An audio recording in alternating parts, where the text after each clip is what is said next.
Sa isang liblib na baryo, may isang kagubatang tinatawag ng matatanda na pagitan. Dahil daw doon nagtatagpo ang daigdig ng tao at ng manilang na hindi basta-basta. Doon nakatira ang isang ahas na may kakaibang anyo.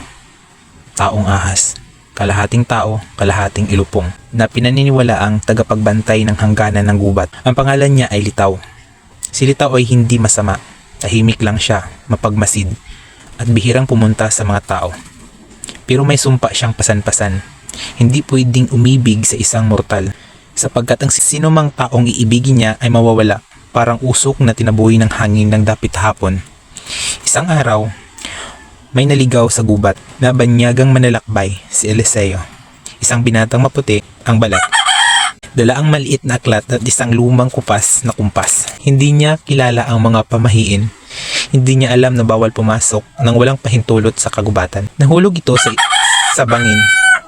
Pero bago siya tuluyang masaktan, sinalo siya ng isang nakamaskarang tao, nakabalot sa dilim, ngunit may matang kumikislap tulad ng alitaptap. At doon, nagsimula ang hindi dapat magsimula. Sa bawat araw na binibisita ni Eliseo ang gubat, sinasalubong siya ni Litaw. Di niya alam na isa itong mahiwagang tagapangalaga ng gubat. Nagkukwentuhan sila tungkol sa bituin, tungkol sa dagat na gustong makita ni Eliseo, tungkol sa mga alamat na ayon ng ikwento ng mga tao. Isang gabing bilog ang buwan, naglakas loob si Eliseo. Litaw, ikaw ba'y tao? Hindi nagsinungaling ang taong ahas. Alam niya ang sumpa. Alam niyang oras na umibig sa kanya ang dayuhan, mawawala ito. Ngunit paano mo pipigilan ang pusong matagal nang nag-iisa? Kaya sa huling gabi bago lumubog ang buwan, niyakap niya si Eliseo. Tunay, malungkot at buong pagkadurog.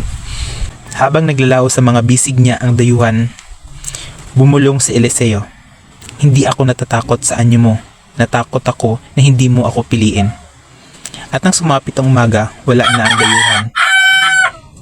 Tanging ang kumpas lang ang naiwan sa lupa. Nakapako ang karayom papunta kay Litaw, sa gubat na hindi niya iniwan kahit kailan. Hanggang ngayon, sabi ng matatanda, may nakikita raw silang taong ahas sa gubat.